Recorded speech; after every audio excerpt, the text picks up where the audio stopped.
Factores de la descolonización. La descolonización es un proceso mediante el cual una colonia logra su independencia de un poder colonial al que se encontraba sometida. El concepto se da después de la Segunda Guerra Mundial para referirse al proceso político impulsado por la Organización de las Naciones Unidas de poner fin al colonialismo, mayoritariamente europeo, que dio lugar a la independencia nacional de varios países, principalmente en África y Asia. La descolonización tiene como consecuencia la independencia, pero esta, sin embargo, no se alcanza en muchos países de una forma completa, pues aunque la mayoría consigue su soberanía política, los lazos que les unen al pasado colonial quedan profundamente estrechados, manteniéndose una dependencia social, económica y cultural que condicionan su posterior desarrollo, cayendo en una nueva modalidad de colonialismo.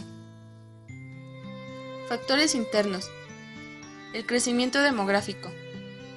La mayoría de los países en vísperas de su revolución contaban con unos efectivos demográficos muy elevados.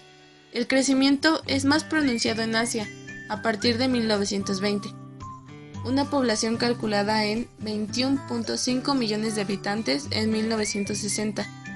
Representaba un aumento del 30% en la década precedente. Transformaciones económicas y sociales.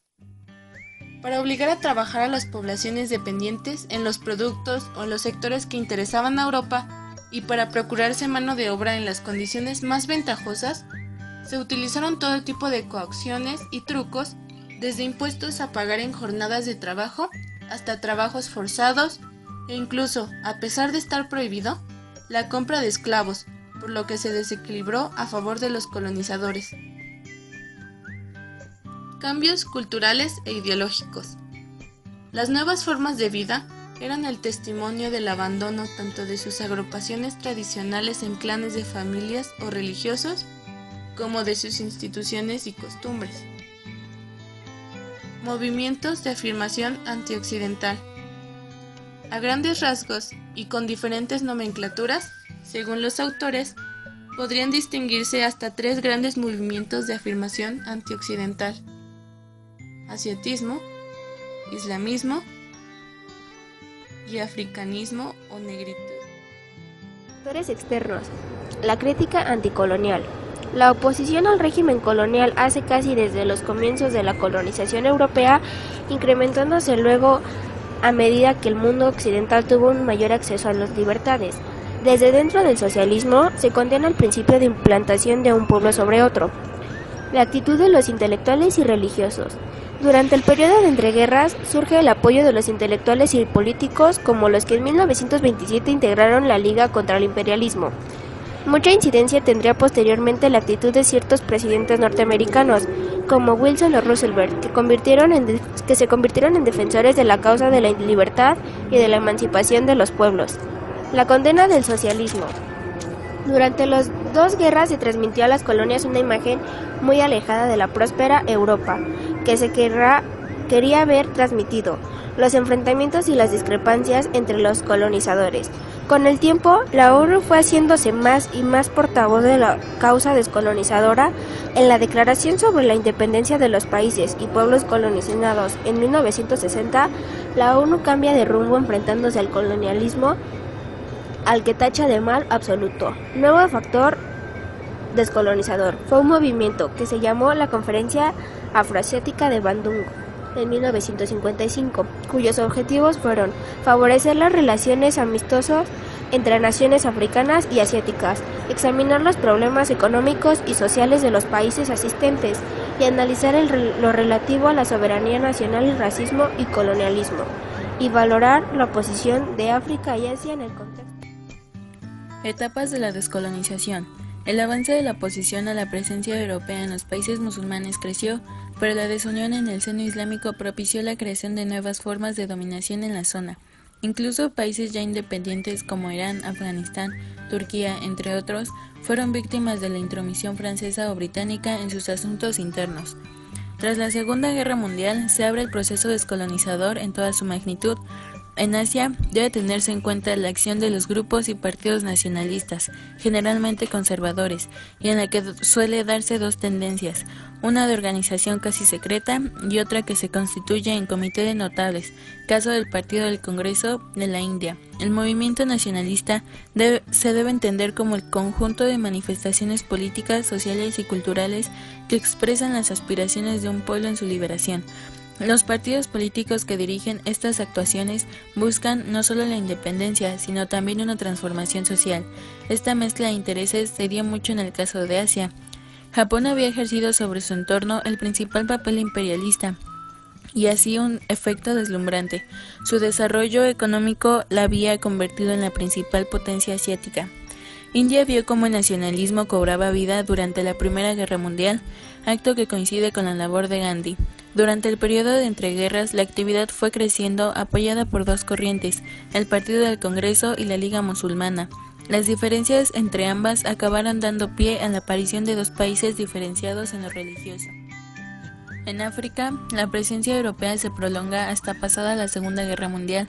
En 1975, prácticamente la totalidad del continente es independiente, donde el proceso abarca 3 periodos. De 1945 a 1955 fue la época de los tanteos, donde los partidos nacionalistas empiezan a contar con el apoyo de las masas.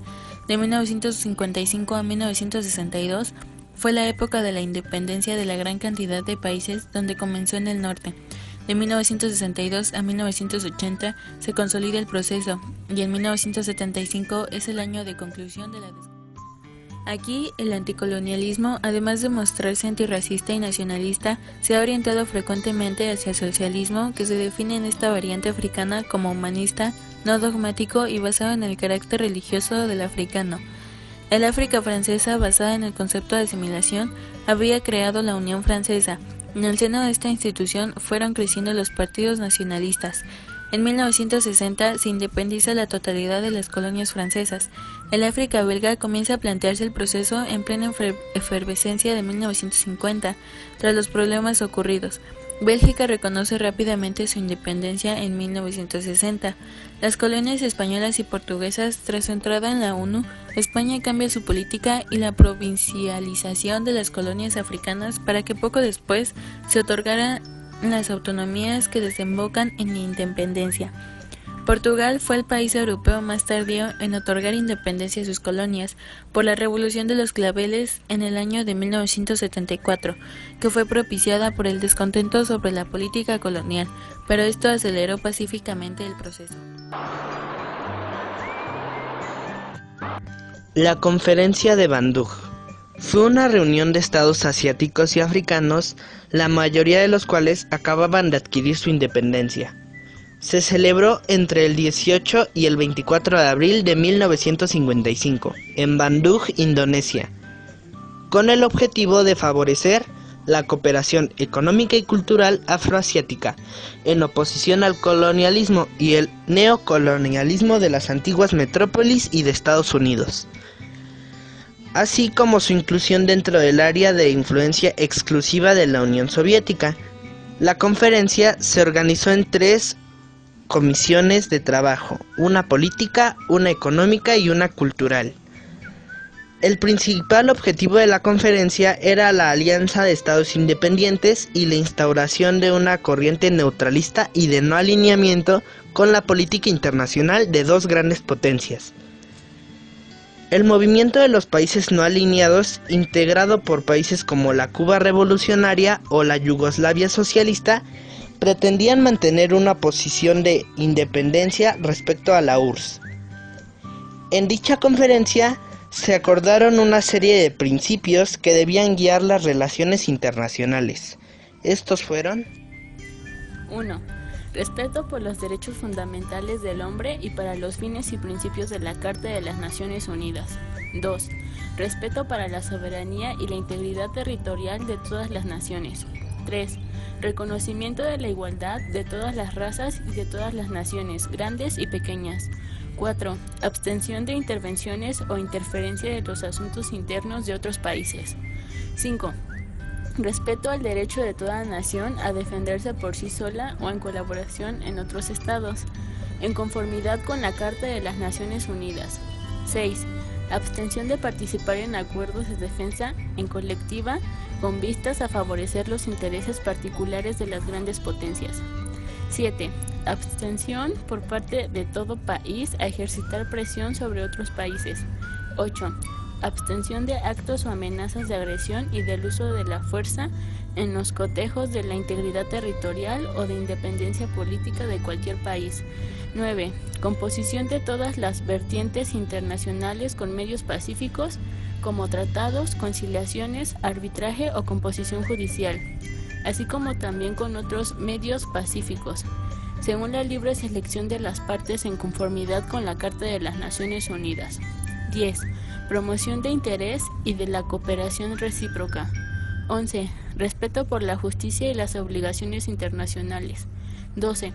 Hacer valer las creencias de las distintas culturas internacionales del movimiento.